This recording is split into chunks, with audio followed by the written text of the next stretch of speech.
Welcome back to Wembley Arena here in London and Game 3 between SKT and AHQ. We're going to jump right into this. Let's remember that these teams are swapping back to their original sides. Blue for SKT, red for AHQ. So I kind of want to re-hit the pick ban because we've seen so often that the red side is on, you know, the sorry end of the ban side, in which they can only ban out one champion other than Mord and GP.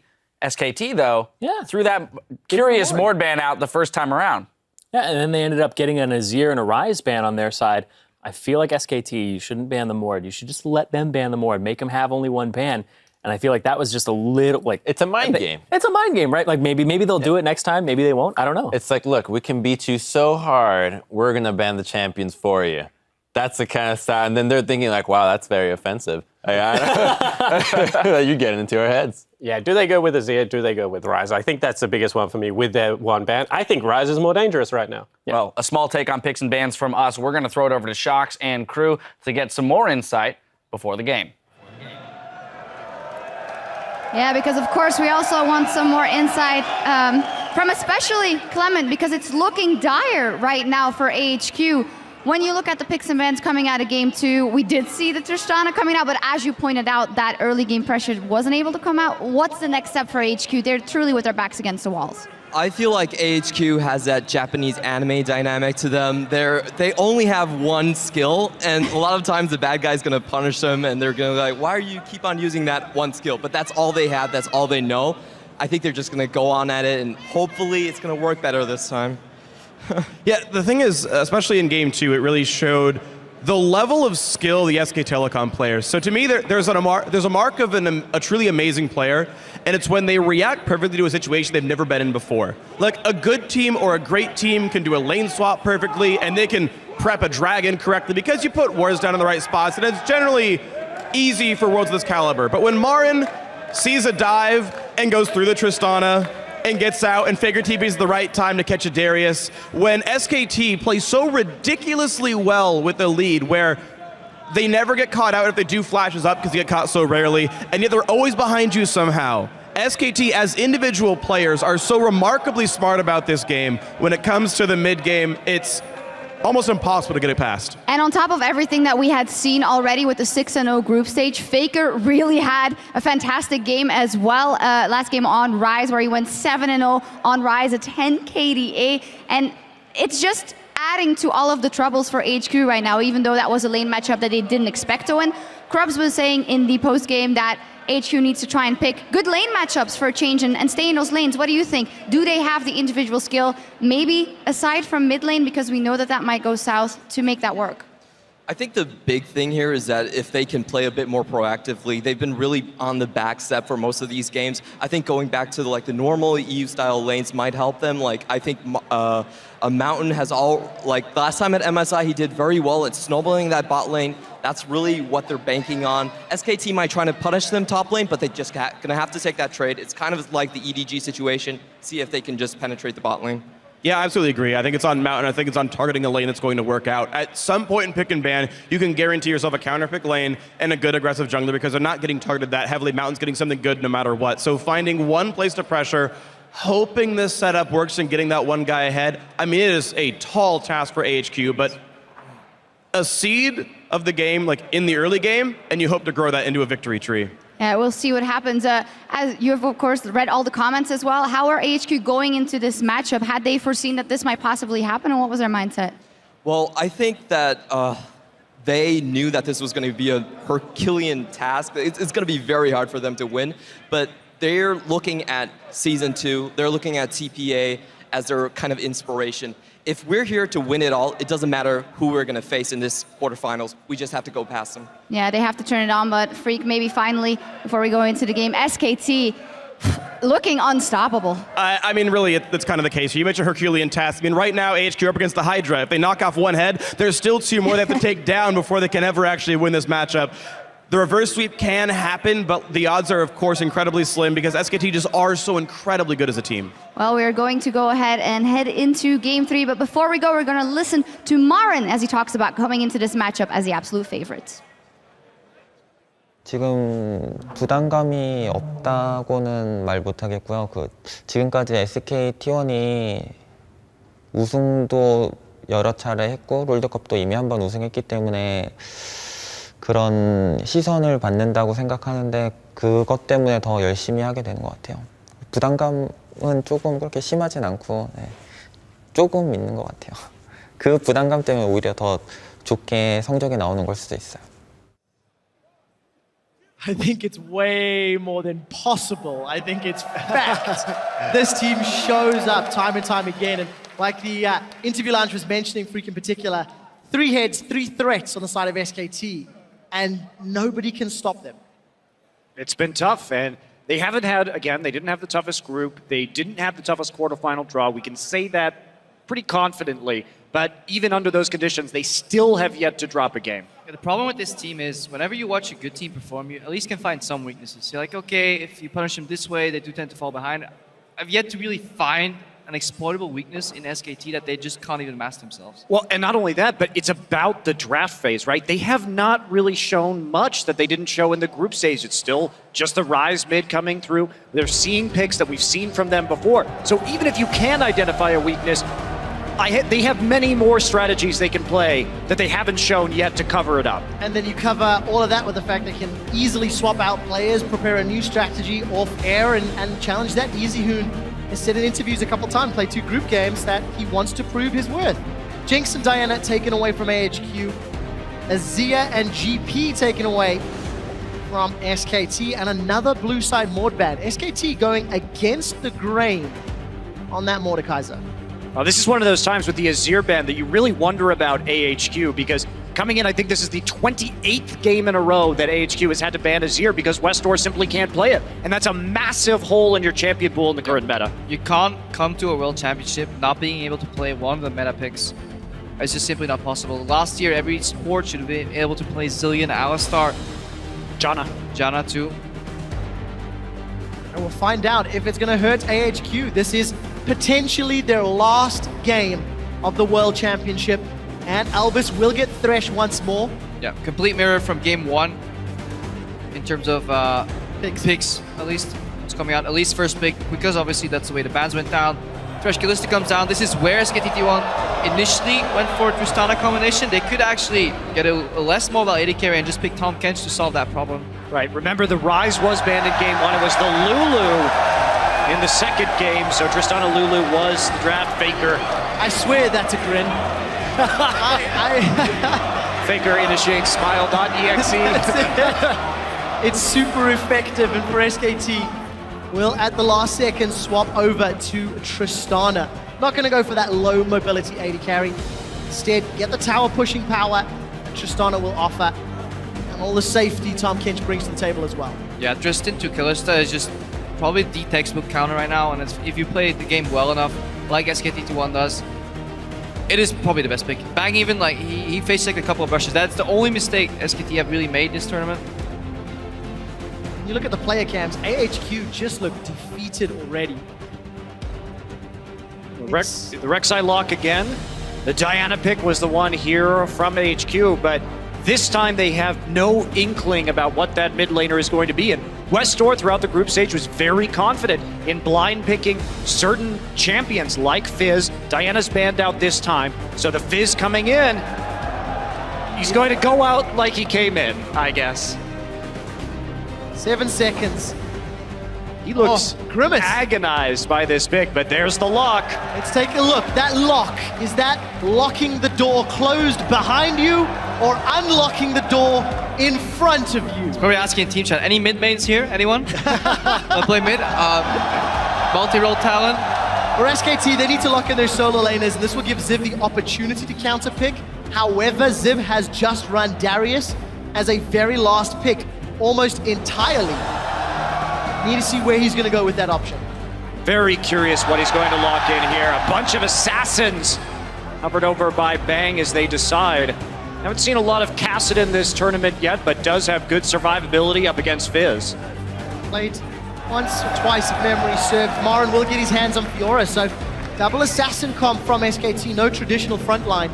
and you've got all the safety of Tahm Kench. Well, very low wave clear, but they don't see the Tristana, they don't see the Jinx on the side of AHQ, they have the Trist, so there's not a lot of pushing power right now. So SKT is pivoting this game. They see the Fizz come out, they're saying, well, you can't fast push us, we don't need the wave clear, we will simply play your game and beat you at the skirmish game.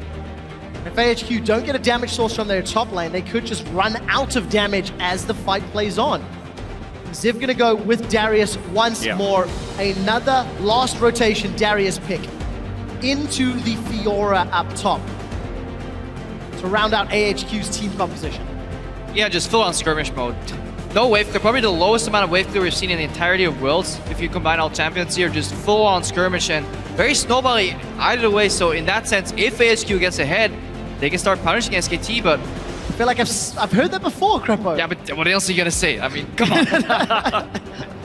Yeah, and it has to happen with Faker. Faker's the one playing with the TP here. We saw him play with Ignite and Westdoor with the TP in the first game. They are going to have the higher mobility.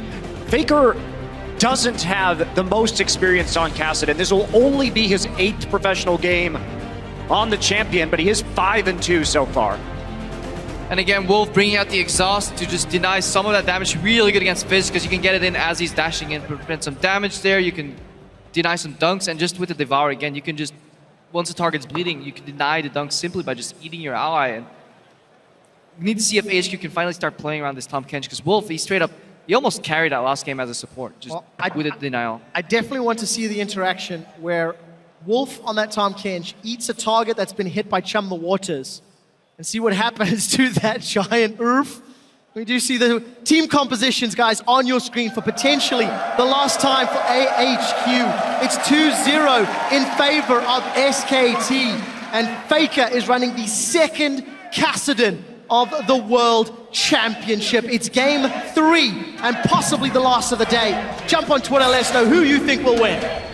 And this first Kassadin was actually played by Pawn against H2K, and I didn't like the pick there because I thought it could have been punished very hard because EDG did take a lot of low wave clear. They made it work in the early game and they ended up taking a victory there. But this time around, I feel the Kassadin pick is very, very safe for SKT because AHQ simply does not have the tools to punish it. Yeah, and in the laning phase itself, you just want to get that Q out as Westdoor's charging at you to deny that initial damage. Westdoor obviously wants to use Playful and Trickster to deny most of Faker's damage, so it's a very skill-heavy matchup. And a lot of auto-attack trading in minions will decide how that lane goes. Hook goes wide here, so Albus started with Hook. Bang did not get caught, and that's a 50-50 though. Any point in that brush, Bang could have technically gotten caught there.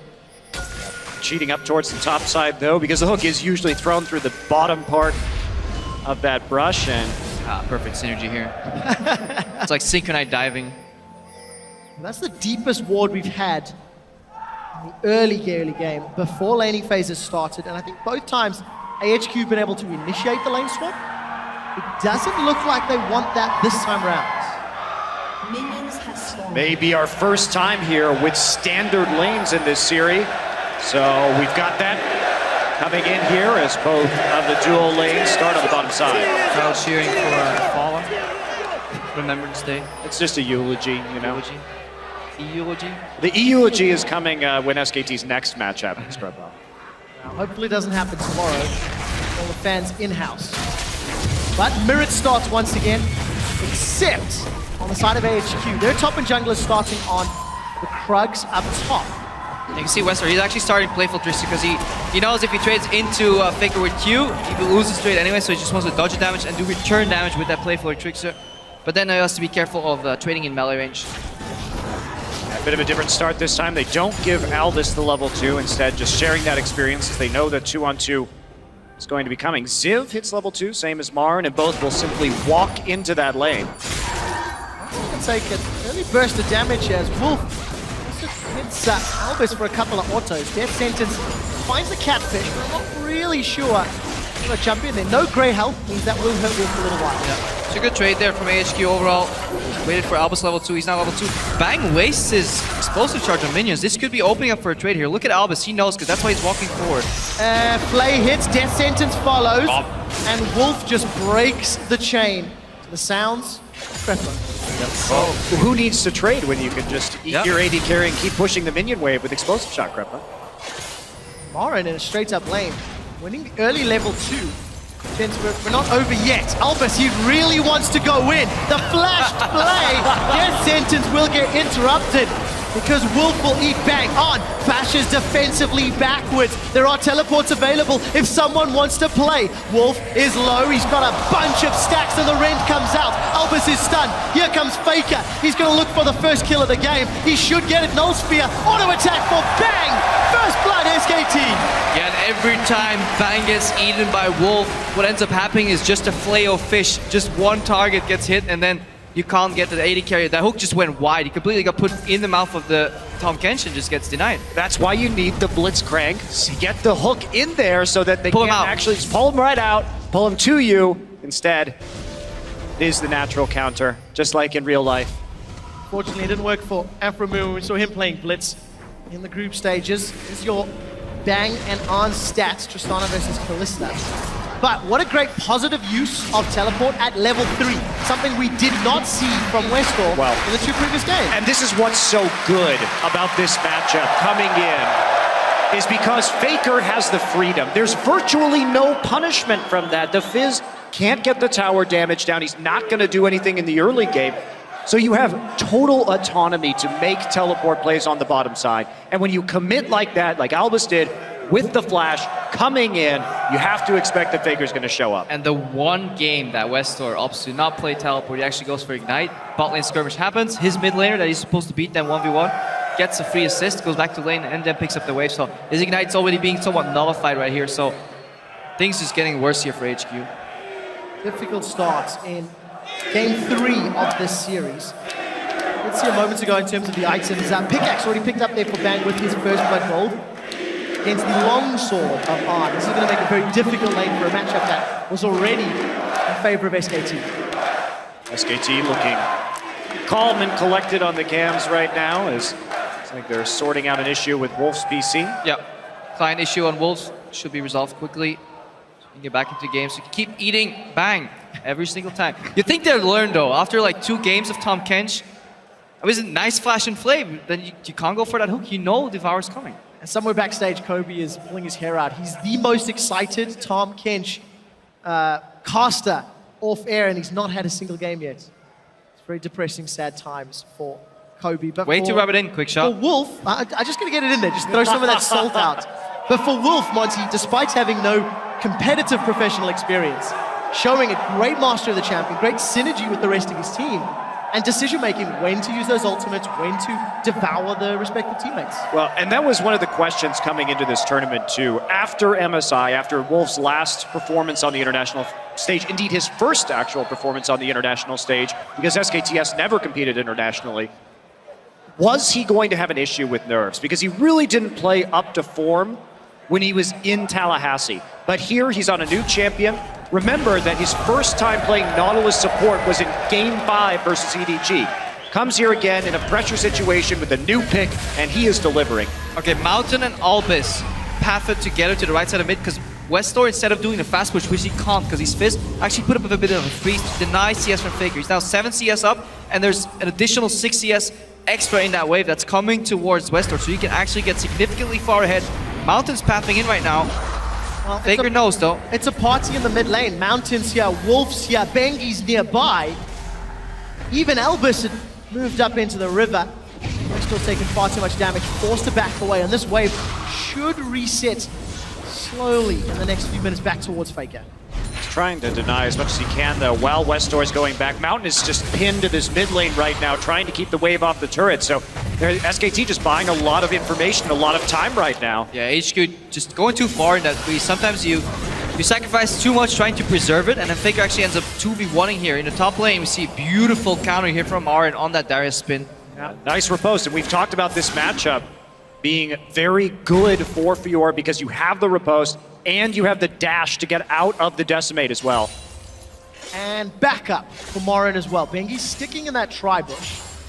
Here he goes. Bengi's pathing so far in this tournament has been fantastic. Finds himself behind Ziv again. Morin's even flashed for this one. Bengi's moving forward, holds the cocoon until it's point blank and undodgeable.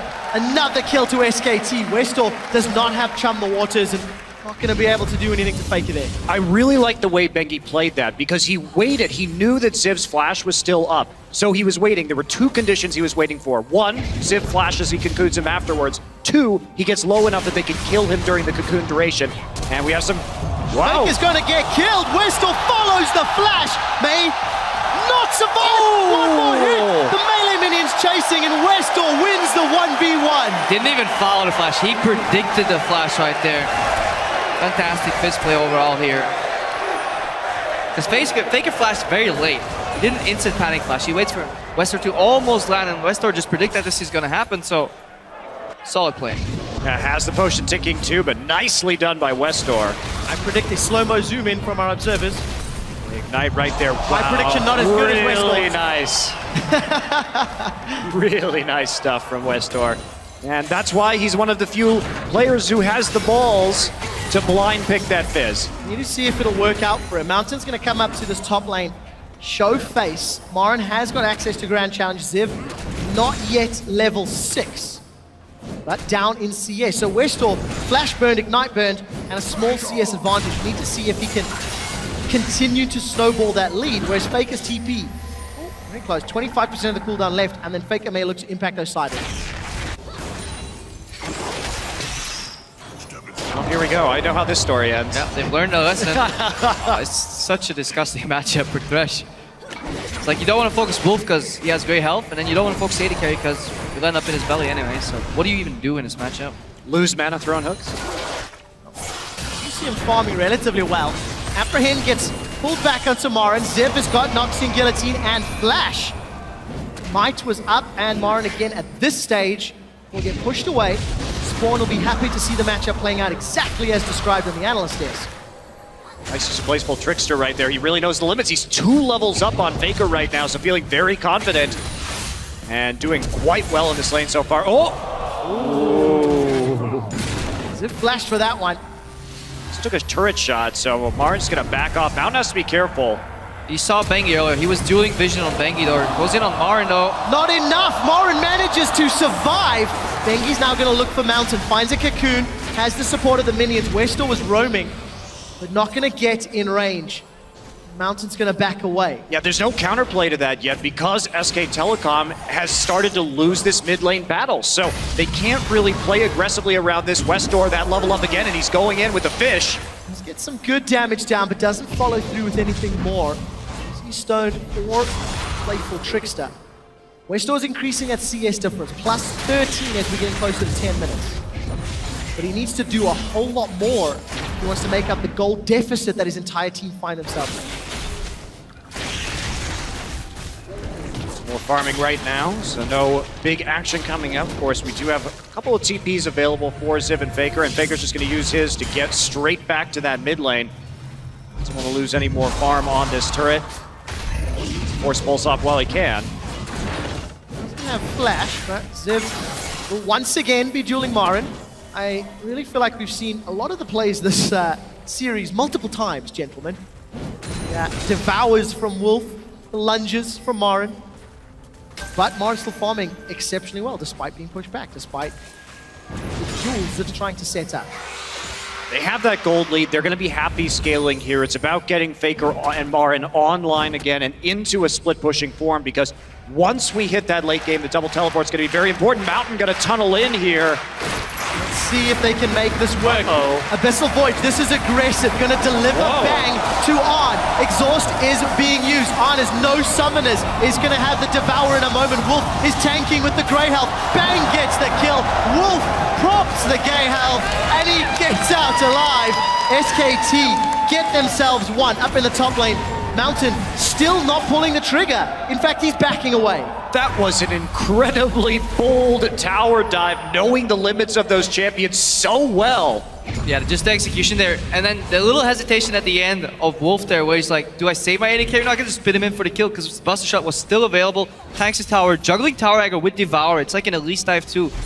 Really creative usage, and that's something we haven't seen too much from Tom Kench players. Using that Abyssal Voids in your lane to make these picks, and that's just good knowledge of where Albus was on the map too, because if he randomly showed up at any point in that exchange, that could have been ugly.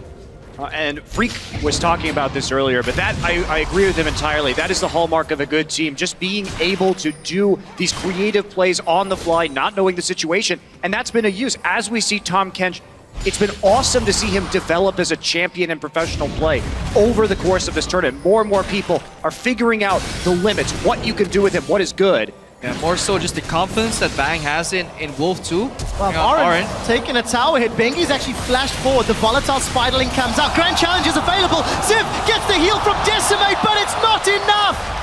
Morin's Grand Challenge is successful and they take him down. And that is one of the strengths of SKT. Continuous faith in your teammates. Just overall, you saw Bang in the bot lane, didn't use heal or flash. Was sure Wolf would save him. In the top lane, Marin goes in for that exchange, knows he can trust on Bengi to burst him down quickly enough. Then the heal denies the bleed damage at all after that corpse of Ziv drops on the floor. So, again, SKT 4-1 right now. Looking for the bottom side. They see Bengi in the mid lane. They know Faker is back, so TP not up for Faker at the moment. Can they punish this? Let's take a look. So, Arn's going to take so many auto attacks. It's not going to work out. Mountain is around, will kill the pink ward, but there's Bengi roaming from the mid lane. AHQ need to be a little careful. We did see Faker forced back because of the all-in from Westor. And AHQ able to sneak that Scuttle Crab from underneath Bengi's nose. 1,000 gold in the lead. Feels like it could be bigger, but AHQ are still farming relatively well despite giving up all of those deaths. And they're not stopping, putting on the pressure right now. Marin's TP is going to be up in just a couple of seconds, so we could see a very large fight. Wolf gonna get hooked. Let's take a look. Grey health is up. Mountain is going to go down. Bang just sends the Buster shot out, and they secure another kill. They secure a blue buff. Now, there are tunnels behind the dragon. So if SKT stick around, Mountain has the opportunity to get involved with that Void Rush. A tunnel in the pit that's not being killed yet. 4 seconds before they come up. AHQ, they're sticking around. Dragon secure. Death sentence finds Bang. And waddle, waddle, waddle. Wolf walks away. I like how they're almost drawing out hooks with Bang at the moment. They're just putting him in the front line. They have such confidence that Wolf is just going to be there right next to him at all times, eating him up. And so they're basically, by doing this, by dangling Bang as bait, they're making sure that AHQ actually cannot get a pick in this game because they're taking it hook, line, and sinker each time. And Westor's gonna land a hook onto Faker. Junglers are both nearby. Faker's gone low. Mountain will finish him off. And it looks like Westor's made it out alive. Now Mountain wants to get a furious bite onto Bengi. Marin is in trouble up top.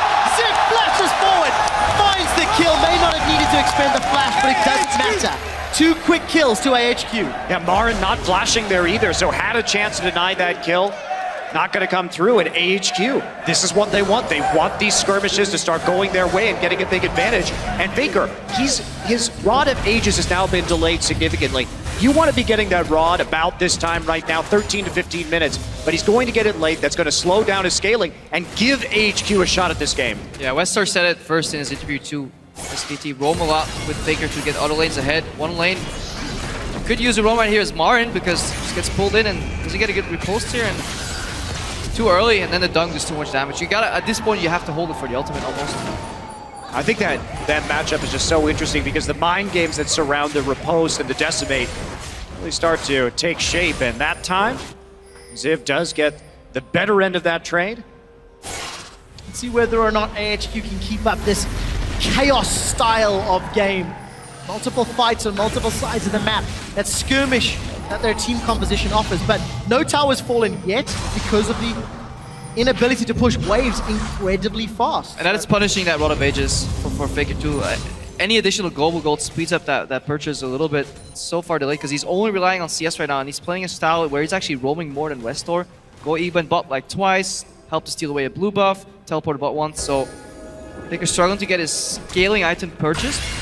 There's TP coming into the top side. Everybody's looking for Ziv. He may not survive. Marin not going to be able to get the kill yet. Apprehend onto Faker. The heal from Decimate keeps Ziv up and standing. There's support coming from the river, but Westor will not be able to arrive.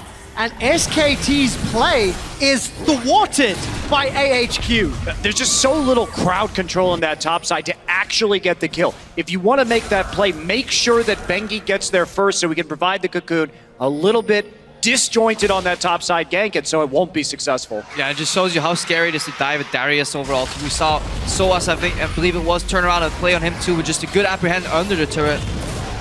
And here we go, the counter play. Let's take a look again. Albus finds the flay, but bang, flashes from the death sentence. Wolf has arrived. There's a Devour available, and AHQ have the numbers advantage in the bottom lane. Will they commit to the tower? It does not look to be the case. And right there, just great presence of mind. Wolf getting into the bottom side to deny the dive. But not only that, Bang chose to flash directly down to avoid the hook. If he flashed left, he was going to get the mind game of the death sentence coming in. So he avoids it entirely by just going directly south. Yeah, really, perpendicular flashes is what you need to do against hooks, and really good presence of mind for Bang to do it. But fantastic flash play from Albus. Mountain face checking a bit here, but getting tanky enough to really start dueling Bengi in the jungle. Trading wards back and forth. Ziv looking for the fights. Fights everywhere, it's just non-stop.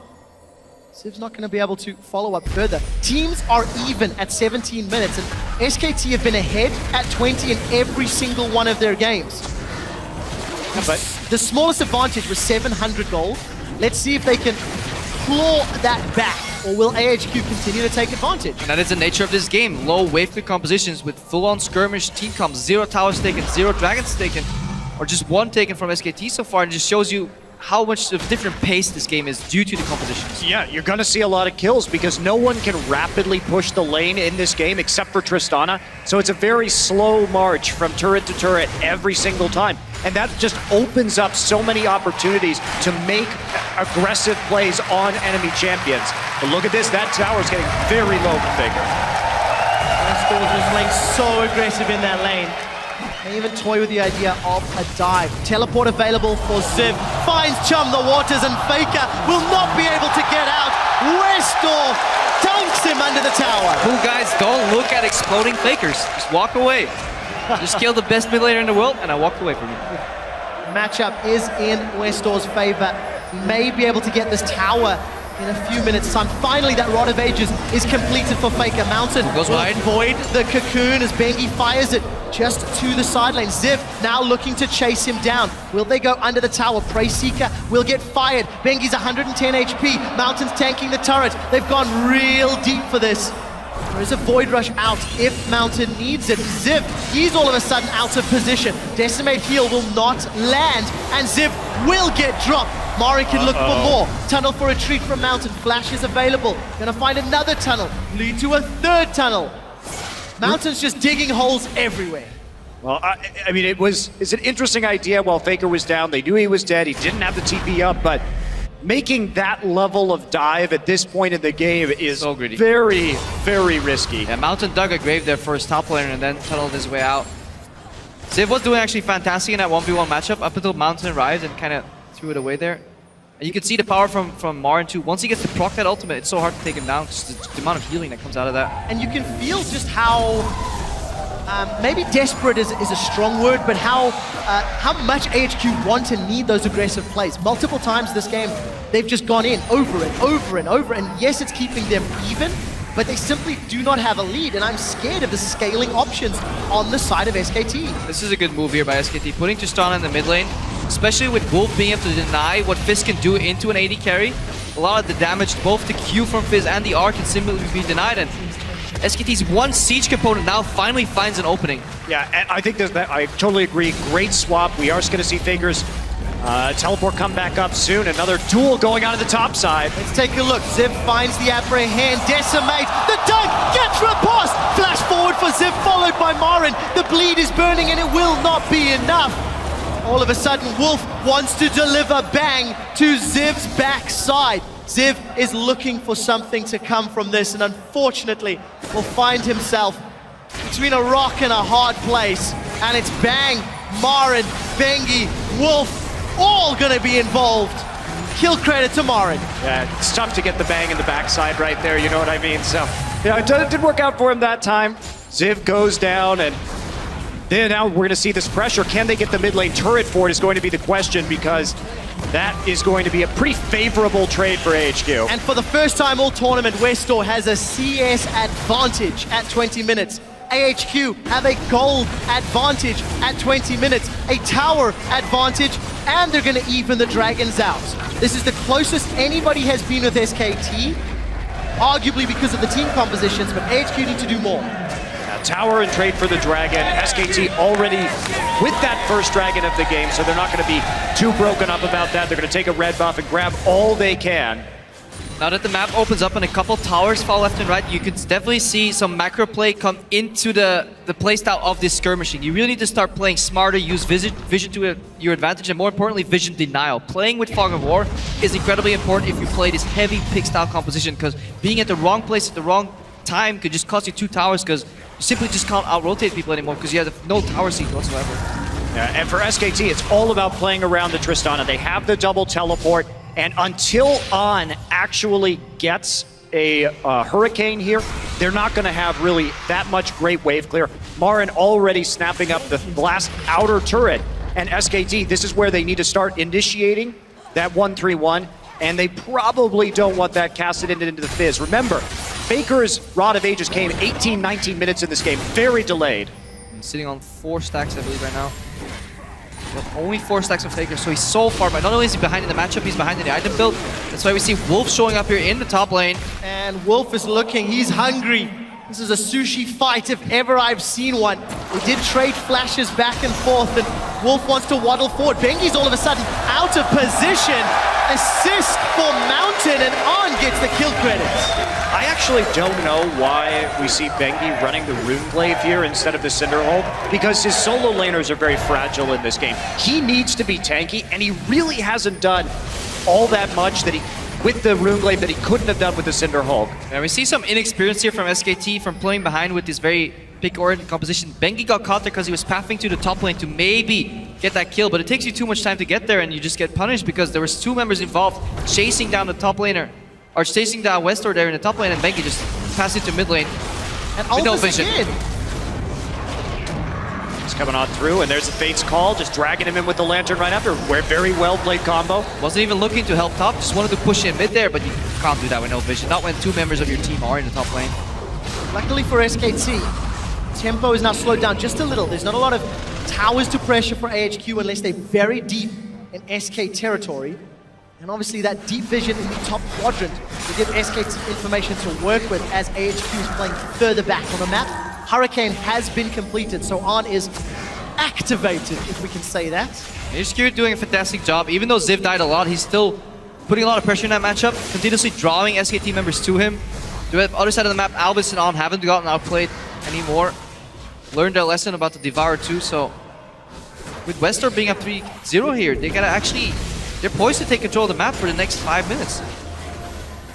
Here we go, just a little bit of harassment on Mountain while SKT takes out that pink ward. Do see a kind of topside control going to SKT, AHQ with the deep wards at the bottom. Marin gonna go all in. Let's take a look. Level 15 to level 13. Ziv's gonna be able to proc the grand challenge. Noxian Might will not even get activated. And Marin uses that level and item advantage to his favor. Marin didn't even lose HP in that exchange. Really seeing the power of that build coming out. I mean, that's it, right? Once you get the Phage onto Fiora with the dash too, it is incredibly difficult to get away from her in a one-on-one once she starts going in. Yeah, and the Ravenous Hydra buys you enough lifesteal time to proc your ulti, which gives you more health, which then gives you more lifesteal, and suddenly that all-in type of style that Ziv was playing earlier just isn't working anymore, and these longer trades are getting more into Marin's favor. And SKT will also have the map play thanks to double teleports. AHQ cannot afford to have Westor in the wrong place at the wrong time. SKT, they're starting another early Baron. Teleport is available for Ziv.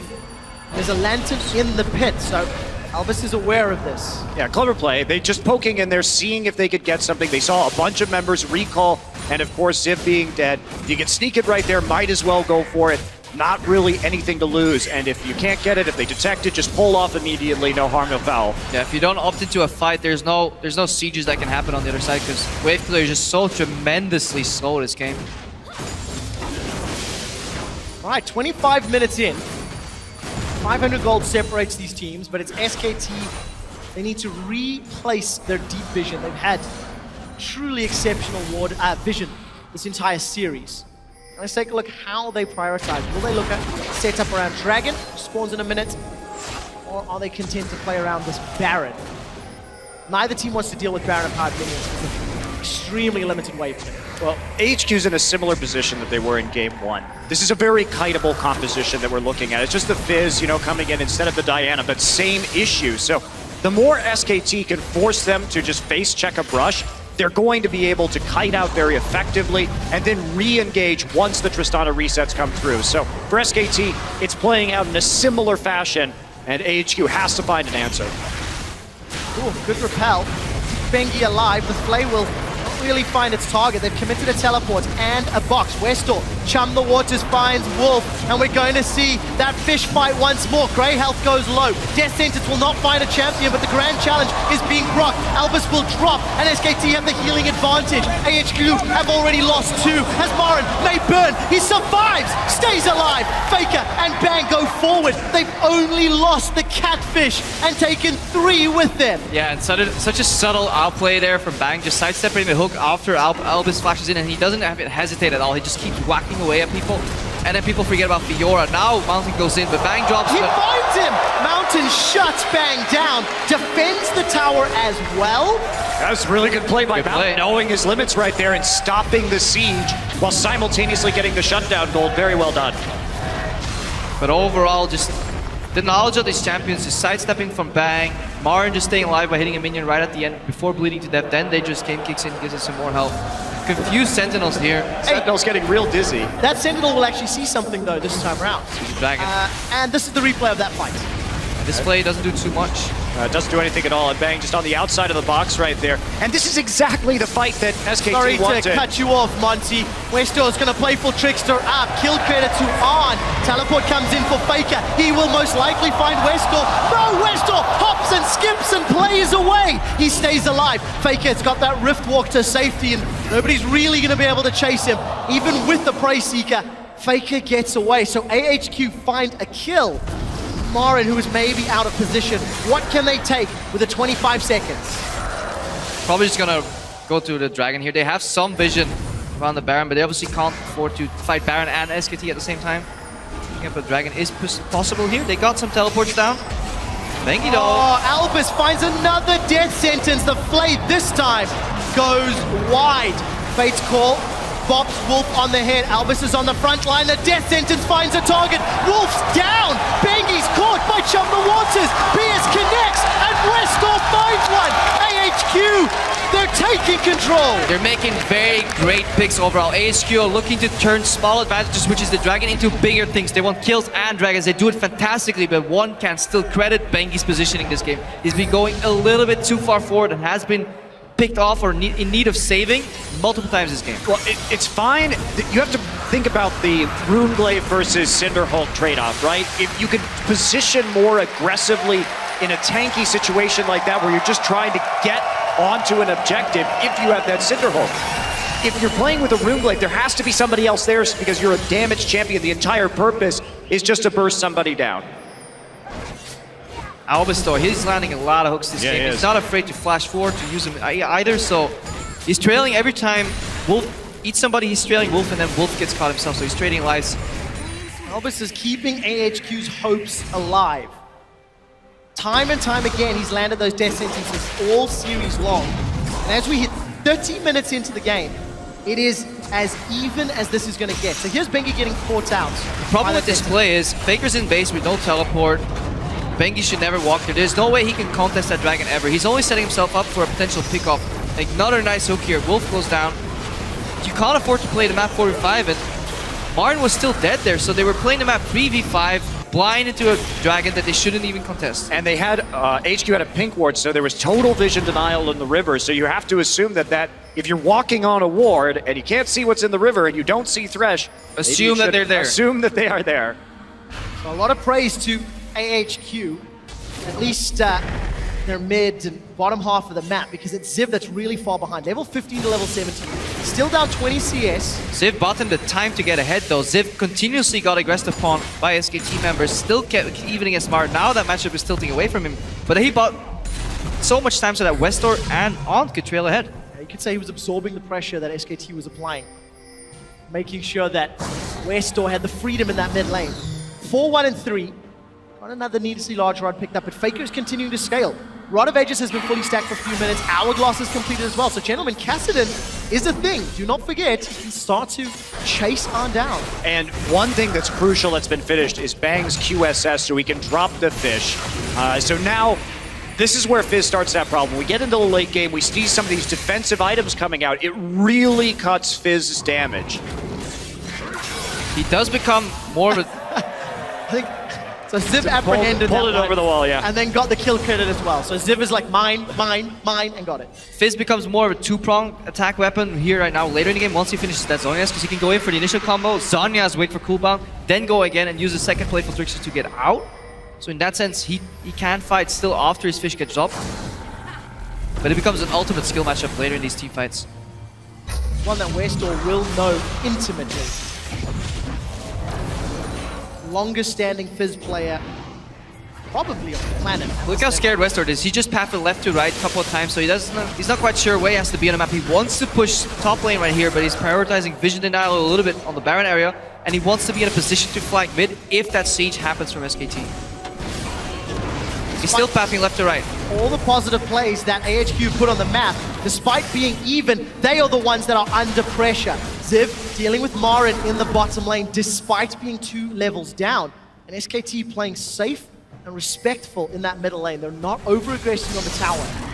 AHQ need to find another miraculous pick if they actually want to get map control, because it's simply not there. Well, one thing that SKT has been doing this game is just making sure that the minion waves are constantly pressed into AHQ's side of the map. They have that advantage in the top lane, and they're only able to do it in 2 lanes right now because Faker is so far behind. But as this game goes on, Faker will be unleashed as a 1-3-1 split pusher instead. And then it's going to be very difficult for AHQ to contest just the map pressure, because even if they get a pick, even if they win a fight, taking an objective afterwards will be extremely difficult. Release the Faker. I think he was unleashed earlier this game.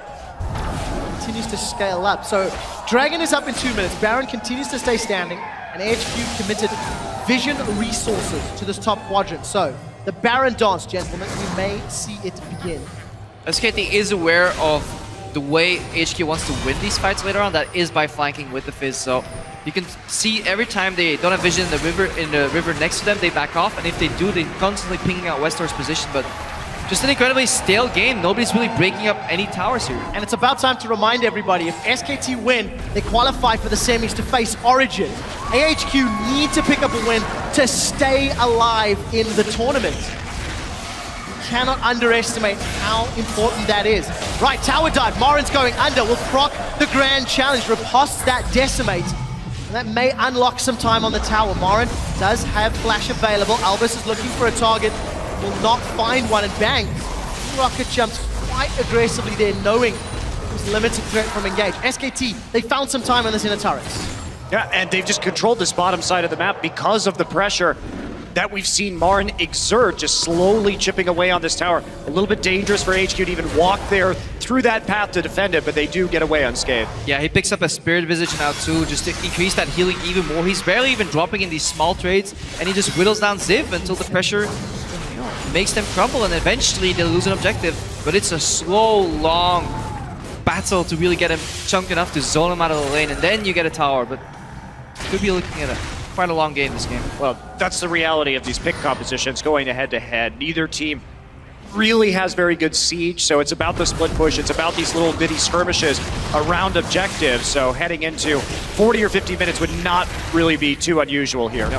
Fortunately for AHQ, it is about individual play. It is about landing that one skill shot, that one flank. So as we continue to scale up, Dragon number 3 looking to be secured with the Ren, Stacks, and Smite. It should be an easy secure, made simpler as SKT back away. And that movement speed is going to help AHQ against this incredibly mobile, incredibly difficult team to lock down from SKT. Yeah, and if AHQ can actually deny the possibility of a blind Baron against SKT, they can just keep playing towards 5 Dragon win conditioning. They're fine getting pushed in up until the Dragon spawns. They don't have to get any other objective on the map as long as SKT can't really sneak a Baron. Later on though, you have to be careful because Fiora, Elise, Tristana does an incredibly quick Baron. The first game all worlds that SKT has trailed in those Dragons. Cocoon finds Mountain. He's very confident on his tunnels. He's got some support coming up from behind, but here's Bang. There's the Lantern. Mountain again knew that he had relative support, but that may have been a tad over-eager. By getting poked, though, he is seeding up vision control of the Baron again. And you have to weigh, as a jungler, you have to weigh that very seriously.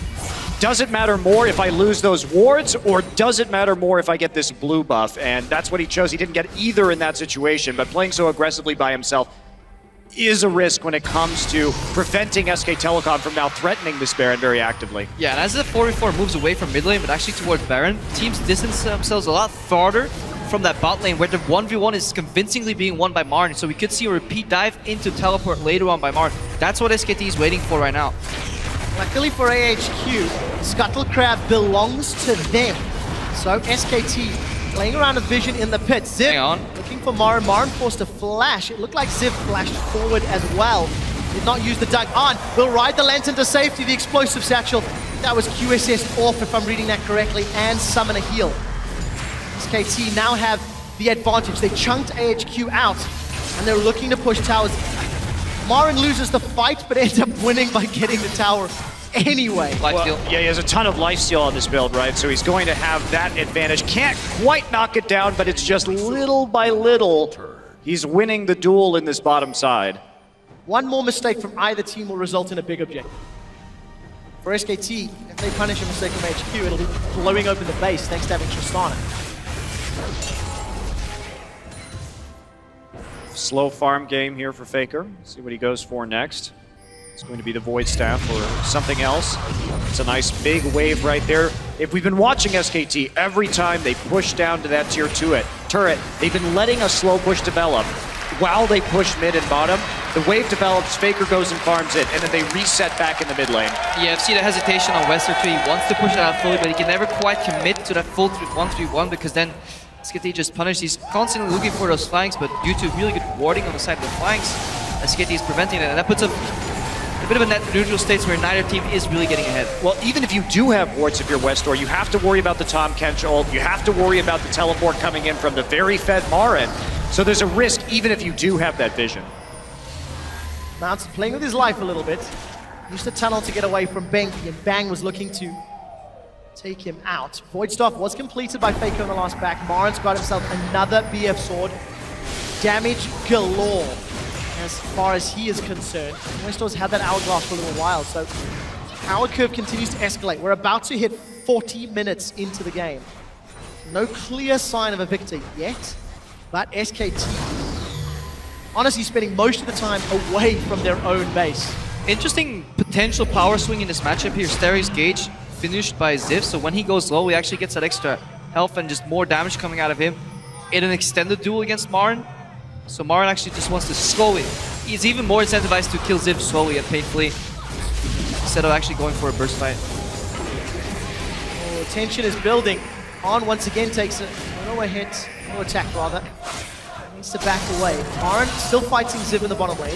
Gromp round 3 goes to Marin for the second time. And we haven't seen Faker use his teleport to really assist that 1v1 there in the bot lane. Ziv and Marin have been facing off a couple of times against each other, but Faker could easily just teleport down bot if the remaining SKT members can hold the Baron threat 3v4, and that could swing up in the game too. So for the first time, AHQ are not making as many positional mistakes. Mountain's playing a little aggressive, and for SKT, with their team comp, they're unable to play the map as effectively. They are so reliant on finding a kill. Yeah, but the problem here is that AHQ is marching to the beat of SKT's drum. The side wave control has been heavily in favor of SK Telecom over the last 10 or so minutes. So they're constantly playing a defensive game. They have to keep poking in dangerously at Baron to start to clear out wards. And it's getting very difficult. You can also see Ziv, he doesn't want to get past that brush too far. That's why this lane has constantly been pushed up in the bottom. Not because he's afraid to duel Marin, because he's just afraid of Faker's teleport. So as long as Faker has a teleport, bot lane will always be pressured by SKT. Now that Wolf has got some armor, got some hit points, he's actually somebody that can tank up Baron a little. So simply put, nobody else from SKT can really tank it. There's sustain from Marin and Bang, but that's so risky. They're actually pinging bot. They may go for a teleport play here.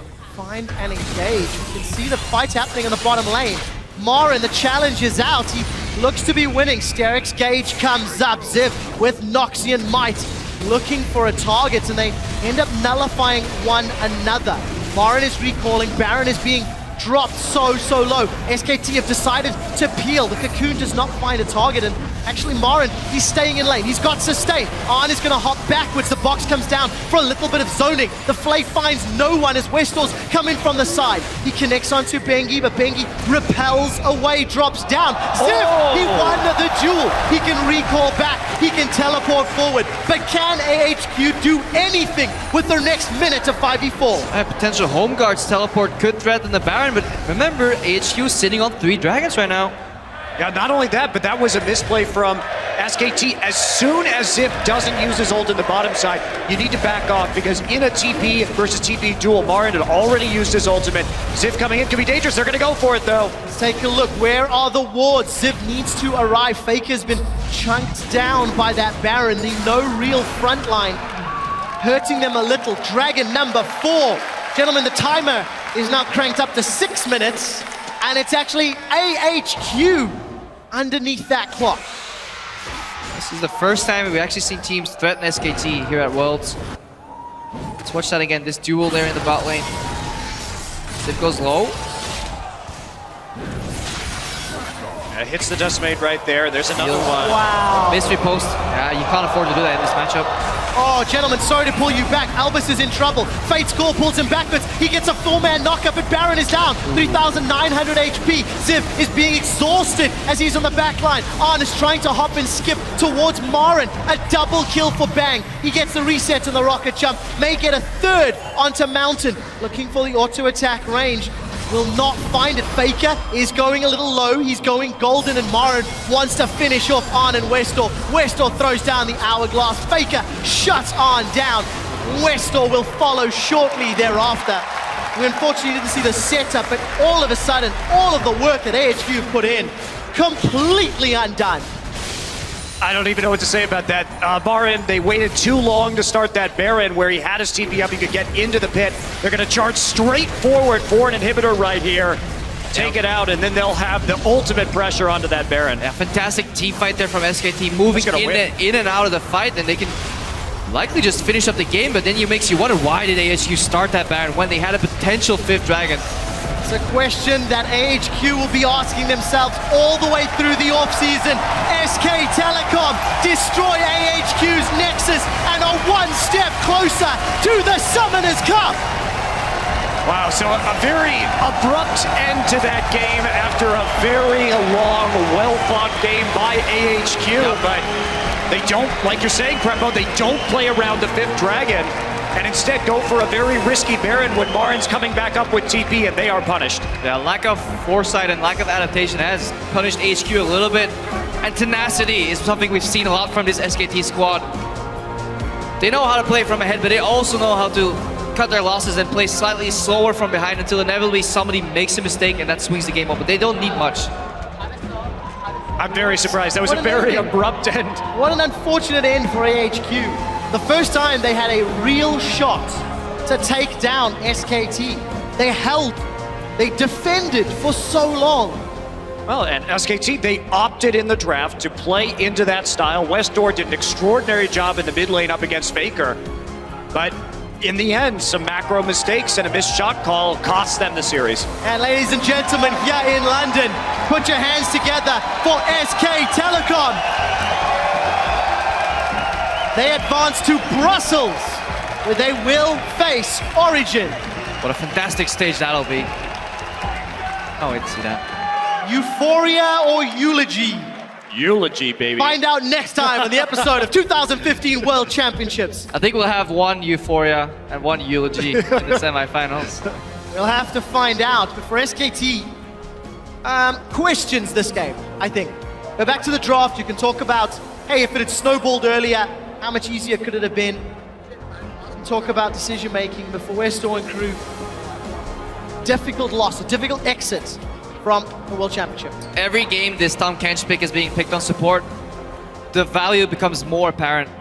Both teams playing it and teams that face off against it might even see support bans come out later on. Just the value of that Devour, it showed so much in that bot lane here for SKT. They already played well with it. The tower dive, the Abyssal Voyage, you know, with Bang and Wolf under the tower aggro switches. I like seeing it. It's really a fun champion to watch. I don't imagine it's very much fun to play against. I can't even play it. enjoy I tried it once, I just can't do it, so. The thing that I really like is just the evolution of the champion, as we were alluding to during the course of the game, is how we saw Tahm Kench come to fruition in week 2. We saw some real high highs from the Coup Tigers and some low lows from, everybody else who tried, really. But now we're actually seeing, again, Wolf showing a great proficiency using that Abyssal Voyage aggressively, despite how easy it is to read, despite how long it is to channel and cast. You can make it effectively. Yeah, probably if the still opportunity presents. the most underused ability, I think, out of his kit. Just because Tahm Kench on itself would work without the ultimate. He's one of those champions that even if you didn't have Abyssal Voyage, would make a fine support pick. One could argue that Thresh was in a similar state back in the day. You didn't even need the box to play him because his kit was just so strong. But I want to see more Abyssal Voyages used to really rotate around that and surprise people. Just get behind wards and then path in for ganks. Just so many plays potential. Similar like Bard has like journey that you can do. Really, you can open up the map and open up plays that people are not really used to seeing. Yeah, not only that, but the choices you can make too about which allies to take with you, how that's all going to play out. I feel like we're just seeing the tip of the iceberg at the Tahm Kench play, and especially as we go deeper into this tournament, undoubtedly it'll be a very big pick, and the players will get more comfortable, not only the support players, but that's a team pick. Yeah. You have to play as a team around that, so everybody has to know how it works. The next question as well is, how do you play around it if you let it through? Because that's a question that nobody's been willing to answer yet when it comes to Mordekaiser and GP. They're just on the permaban list. But Tahm Kench, if you go, look, Morn GP are 1 and 2 priority, how do you play around the Kench? I mean, you change your play patterns. You saw Albus adapt during the game too. He stopped hooking people. Yeah. You use hook as a zoning tool rather than just an offensive tool because hook leads to devour, and then you get counter-traded, so you just stop hooking people. Crepo, all of my hooks are zoning tools. Ladies and gentlemen, we're about to head to Shocks in the Interval Lounge to talk to the best mid laner in the world. Thank you.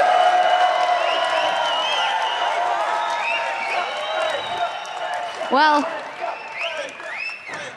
first off, congratulations, Faker, on making it to the semifinal. When we went into game 3, it looked like it was going to be a very clean 3-0 sweep for you guys, but then it was quite close, especially in that mid lane. What happened there? 페이커 선수 우선 4강 진출을 축하드립니다. 3경기 이전까지는 되게 깔끔하게 3대 0으로 끝날 줄 알았는데 3경기 때 이제 라인전에서 좀 고생도 하시고 경기가 전체적으로 힘들었는데 경기에 대해서 좀 말씀을 해주세요. 우선 이 경기까지 했을 때는 저희가 쉽게 3대 0으로 이길 것 같았는데 막상 3경기를 하니까 좀 굉장히 힘들고 그리고 플레이를 하면서 느낀 게 제가 원래 상대가 잘한다고 느낀 적이 거의 없는데 이번에 웨스트도어 선수가 피즈를 좀 정말 잘하시더라고요. 그래서 많이 힘들었던 것 같아요. Okay, so up to game 2, we thought the games were going pretty easily.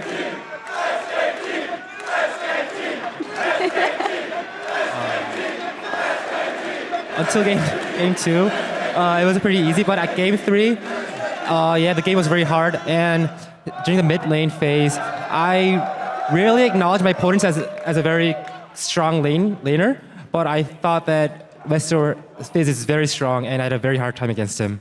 Well, it showed, but in the end, you guys still managed to win. That means that now you guys are 9-0 already in the tournament. When we talked in the group stage, we talked about how it would be a very fun tournament because there was no obviously super dominant team.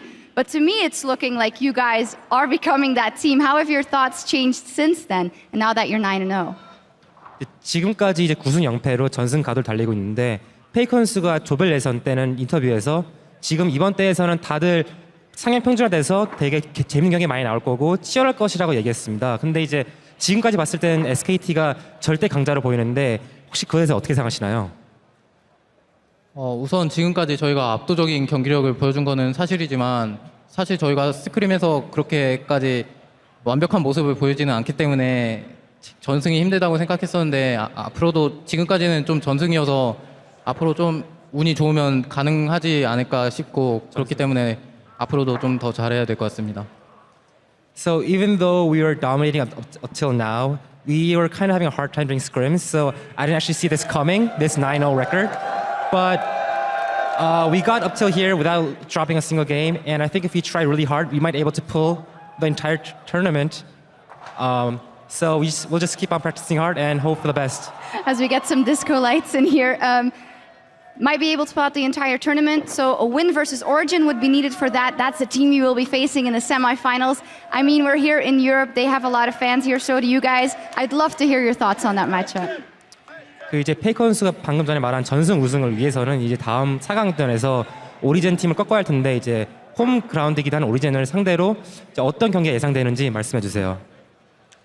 우선 저희가 전승을 하기 위해서는 오리진을 3대 0으로 이겨야 되는데 사실 오늘 경기도 굉장히 힘들었거든요. 그래서 다음도 전승을 이어가기는 힘들 것 같은데 아무튼 오리진이 지난번에 경기하는 거 보니까 굉장히 좀 잘하시더라고요. 그래서 좀 걱정이 되지만 그래도 제가 유럽에서 경기를 좀 많이 해봤기 때문에 지난 올스타 때 관중들이 유럽을 응원해도 별로 상관없을 것 같아요.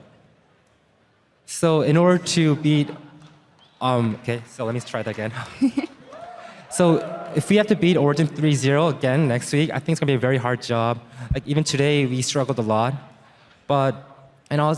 and I personally also played a lot of games in Europe so far, like even last year at All-Stars. So I think even though the home crowd might cheer Origin, I'm fine with that.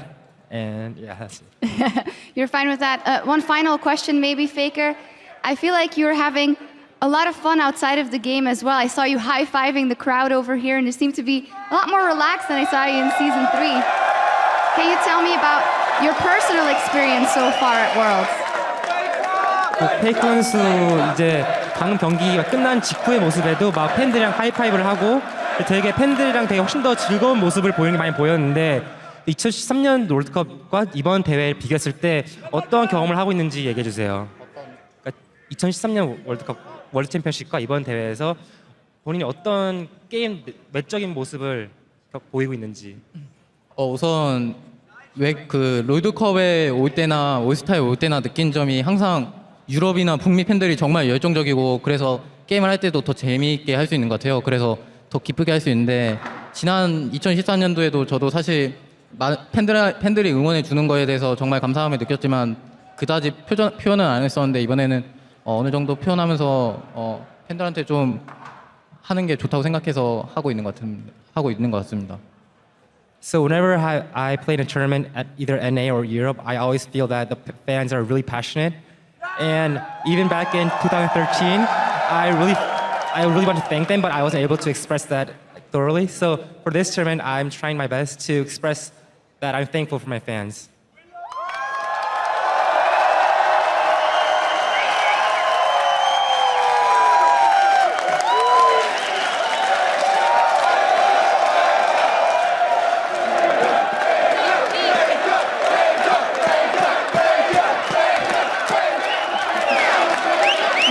Also very thankful to you, and I'm very thankful for this interview. Thank you so much, Faker. Congratulations. Thank you.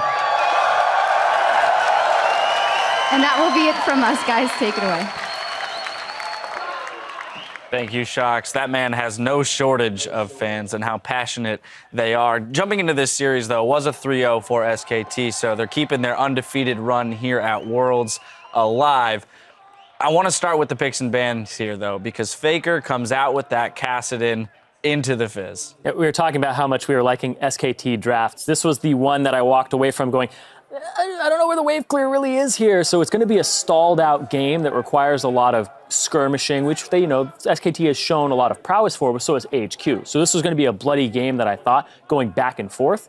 And the Kassadin against the Fizz was not working out for him at all. He got solo killed twice, and then there was one kill that was, for an all intents and purposes, it was a solo kill, but the junglers kind of had a little bit of a hand in it. It was a cheeky draft, but I do think that his laning disadvantage came from that early teleport. When you TP in the early game, like before level 6, to get one kill that you don't even get, you get an assist, and then you got a base, walk back to the lane. That gives a huge level advantage to the Fizz, and that's really where the snowball began. Yeah, but when he got killed the first time, they were both level 5, and then Fizz got 6 off of the kill, and I think it was the Ignite, the kill pressure of the Ignite. Because we've been back and forth about TP versus Ignite in the mid lane. This was a great display of the type of advantage you can get when you run the Ignite and the type of pressure that Yamato's been talking about that you take to a TP mid laner. Also a great display of what happens when you predict the flash and actually flash before the Kassadin does to where Also, the Kassadin what happens will when you flash. drop the fish? Come on,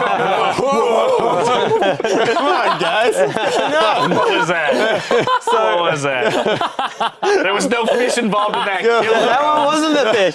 One thing I He got it the next kill, though. He used the fish the next kill. All right. One thing I do want to point out is that the Fizz matchup against Kassadin is actually really, really easy for Kassadin to set up ganks.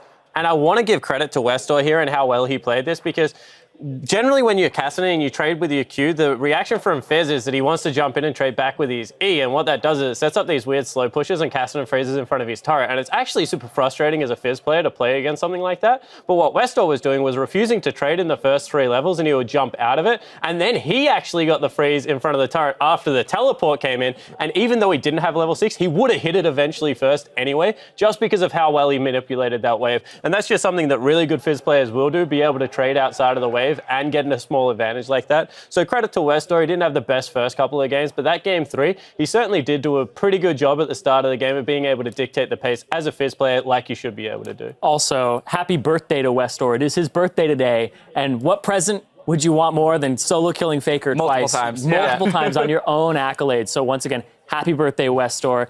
The game result wasn't the best for you, but your performance was still very good. Yeah, the next thing I do want to move into, though, is the performance of AHQ as a whole. In this game specifically, they're arguably their most competitive game against SKT, but really this whole series, we do have to look at the efforts and the plays that they were making to give SKT a run. Yeah, definitely. And one thing I do want to compliment them on in that game 3 is that they made a mid-series adjustment, and this is something that we didn't necessarily think AHQ would be able to do. We said that they really didn't figure out the Veigar. This time you have to say that they pretty much figured out the Tahm Kench by the end of it and were able to play around it. And I think that they had some very good individual moments, like the turret dive that went bad for Myron, and Ziv was able to get the solo kill. I guess Arn standing up against Bang in a matchup that we thought Bang would be able to exploit a little bit, showing that he's a legitimate AD carry on the world stage. I think that this is a team that still has a lot of upside, and as they get better macro players, they will be able to continue to grow as a team. Individually, they look fantastic. It's just that macro play around the map that looks a little bit It's really like a diamond in the rough showing, you know, that rough around the edges, but the intentions are good. You know, they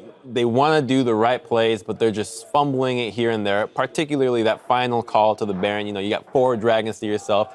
Relax and really bring yourself back into the game, because that's something that comes with experience. You know that you have the upper foot in this game.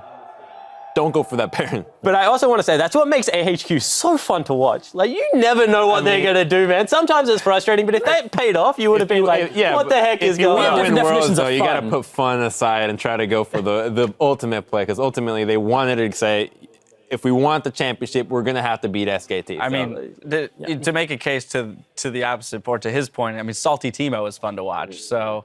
There's a case, the stream Salty Timo. Do you not know it? But anyway, I digress. I digress if you're not aware. I've never heard of this. I'm thinking about like the AHQ versus Fnatic game. Like, to me, like, it was a very degraded game. In the end, it was just people running at each other trying to but what a great game of League of Legends. Like, from a spectacle point of view, to be able to just see raw mechanics on display like that. It's like, it's not perfect League of Legends, but it is very entertaining. AHQ is out.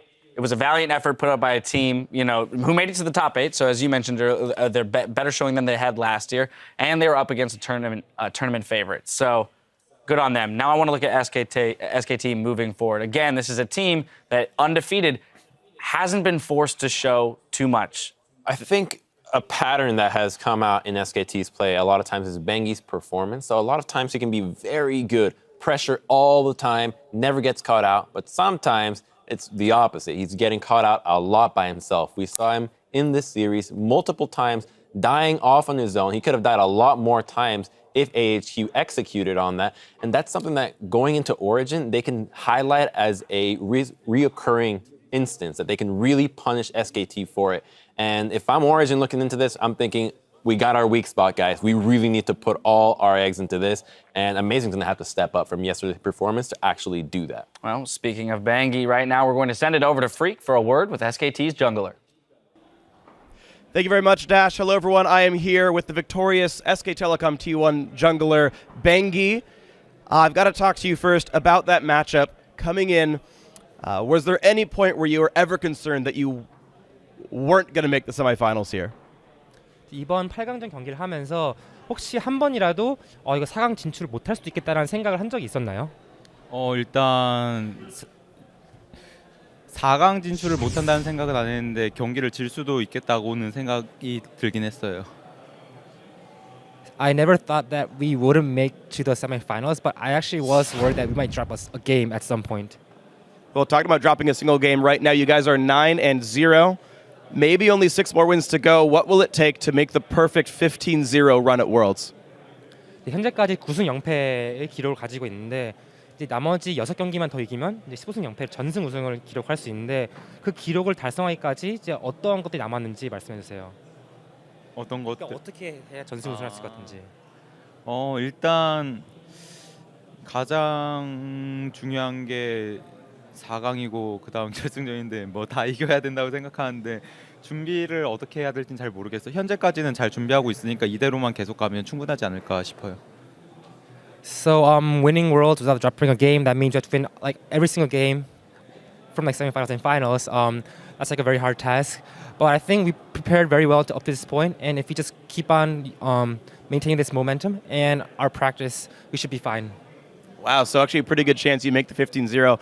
Bengi, final question for you here. You're on track to be the second player, well, I guess first alongside Faker, but the both of you, to be a 2-time world champion. Do you think you're deserving of this title? 이제 뱅기 선수가 페이커 선수와 함께 이제 롤드컵 2회 우승을 이제 지금 노리고 있는데 뱅기 선수가 생각하시기에 본인이 그런 2회 우승을 타이틀을 가져도 될 자격이 있다고 생각하시나요? 뭐 자격은 누가 주는지는 잘 모르겠지만 저는 자격은 충분하다고 봅니다. It's hard to say in my own words that I deserve that second time title, but yes, I think I do.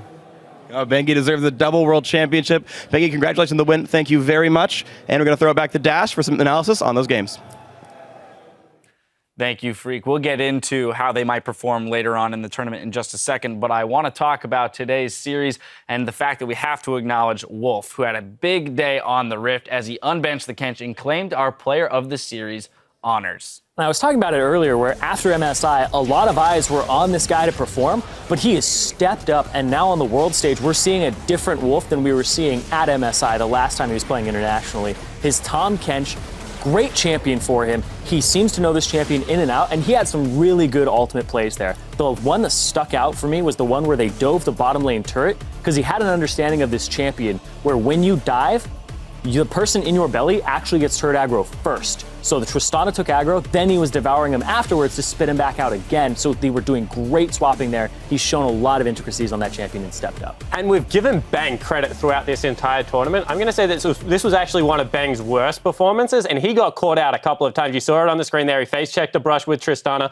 In lane, he got hooked. Wolf actually did an amazing job of keeping this guy safe at all points of the game, was able to shut down a lot of the momentum plays that AHQ were looking for, and that really affects the tempo of the game when you're able to do that from the support position. And it's worrying for Origin to see a new champion come out knowing that you're probably going to have red side for a large majority of the semis, and now you got to ban Tahm Kench. That's another guy to put into the table. The Rise, the Fiora, like where does it end? Yeah, if you're on red side and you're already banning more GP, it's hard to attack this SKT team. Yeah, and a little bit before, it used to be you can target Wolf a little bit, get his Alistar out of the picture, pick your Braum, get Janna out of there as well. Doesn't seem to be the case anymore, because now he has multiple fallbacks, and with the red side problem, he's going to be able to get anything that he wants. Well, let's pull up the playoff bracket and see how it's filling out with another day down. SK Telecom have added to their Perfect Worlds run with today's 3-0 sweep over AHQ. They'll move on to face Europe's Origin in their semifinal showdown next week. So again, we've hit on it ever so slightly just now. When we look at that, based on what we saw Origin play and their slow games versus SKT and their rather controlled, clean, slightly faster games, how do we expect that matchup to play out? I think SKT is going to drop at least one game here. Hey, Origin has shown very slow games, but the team comps they run around them are very good into the scaling. And sure, they might not be able to hold themselves in the early game, but I think that Niels' laning phase with Mithy is just really strong right now, and it should be a big enough lead to carry them through that early game against SKT and stall the game a little bit longer. Maybe we're going to see the same thing here, but I do think that they at least have one game because of what we saw here. I'm really worried because Myron has shown Fiora, and Niels' best champion is Kalista, and Fiora is actually really, really good against Kalista. The short dashes means that you can pressure her throughout all stages. Actually itemizes into Frozen Heart very well as a second item if you don't want to go the Black Cleaver to get the same 20% CDR. And I think that if anything, we do have a comparison here because we saw Civ play against Huni, and we've seen Soaz play against Huni a lot of times, and Myron completely demolished Civ today. And I think that that is something that Soaz is going to be looking at. Kennen, bad against Fiora. There are so many matchups. That becomes such a priority pick right now for SKT. And that guy has shown just time and time again, he will take over fights. One thing I'm looking at is the coaches here. Koma and Hermit. The drafting that we've seen from OG has always been off the tendencies of their enemies. Right? Against Flash Wolves, they're saying, you take it late, we're just going to take it late as well. Against TSM, they did the same thing. I want to see if they're able to say, this is the weakness of SKT. We're going to target the jungle. We're going to go in. We're going to go in early. Maybe they know a weakness we don't. I want to see a different type of style here from OG because they've been saying that they have versatility. Can they play early game compositions and snowball? Because we've seen the late game. Don't know if that's going to hold up, but I want to see more. I don't want to see a Nivea every game. Yeah, in that interview that you should all check out on lollysports.com, XPK does talk about, though, the fact that they have struggled with speeding up the game, and that's why they fall back onto those longer games. So I guess the big question is whether or not they're going to be comfortable enough to go back into a fast-paced game against SKT of all teams. We'll have to see. Tomorrow, though, we'll move on to the other side of our bracket when hometown favorites Fnatic take on China's Edward Gaming in a best-of-5. The good old LPL region here for you, Spawn, making their stand against Fnatic, the hometown favorites, to say the least. Thoughts on this matchup? It's going to be really interesting. This is like, once again, another MSI rematch that we saw, and the difference is that it's now Reckless playing in the AD carry position, and that's going to be super fun because it's like EU deft versus actual deft, and I think Reckless is a really good AD carry at this point. He does a lot for his team, so I'm really interested to watch this bottom lane play out. I love the AD carry role because people thought it was the weaker position coming into this tournament, and we've seen so many AD carries step up and do great things. So I just want to see how that plays out. Yeah, and you're talking about the weakest position. The perceived strongest position coming into this tournament is top lane beforehand. Huni versus Koro. Koro, well, this guy, he wasn't playing at all during the group stages. This guy was out for injury. He's the team captain. They want to improve their communication, bring him back. I know he's not as practiced with the team since their boot camp in Korea, and he hasn't been putting in the same time that Amazing Jay has. So Huni has also been having wishy-washy performances in the top lane. So this is a big volatile matchup for me here. I want to see what Koro can do on this patch, and I want to see, I know we saw him in the 5.16 previously, but I want to see what he can do on 5.18 versus Huni, who does seem to have a good adaptation there. He's got the Riven, he's got all these carry champions. What can they do against each other, and who gets that edge? Well, you could argue that these teams were inconsistent during the group stage. You know, they didn't have the best showing. We expected them to play at a higher level coming into the tournament, but they always play well when it counts. So I don't think that this is going to be a one-sided series whatsoever. Likely to see those 5 games go the distance. Hoping Fnatic takes it too. Well, would love to see 5 games tomorrow. We'll leave some analysis for tomorrow as well. That's going to do it for us tonight. But in just 15 minutes, Quick Shot, Crepo, and Freak will be along to recap the day's biggest moments with Worlds tonight. Now for myself, the casters, and the entire live broadcast crew, thank you for watching, and we'll see you tomorrow. Drop the fish. Welcome, ladies and gentlemen, day 2 of the League of Legends World Championship quarterfinal. Bang's looking for on the play, will not find a target. Morin, he'll get a heal from the summoner spell and stay alive. Cocoon buys time for SKT to take down the second tower, and SK Telecom will hold true, and SK Telecom finish the game to go 1-0. Bang gets caught by a Cocoon, and the play holds Morin in place. Art is going low. Morin will not be able to get the kill. Will find Bang. Devour's available, and Wolf eats him, saving Bang. No damage. Spits him Told back you. out, and there's no damage. SKT are 1 game away from a battle against Origin. Bang is going to get killed. Westall follows the flash. May not survive. Volatile Spiderling comes out. Grand Challenge is available. Ziv gets the heal from Decimate, but it's not enough. Ziv is being exhausted as he's on the back line. Arn is trying to hop and skip towards Morin. A double kill for Bang. SK Telecom are 1 step closer closer to the Summoners Cup.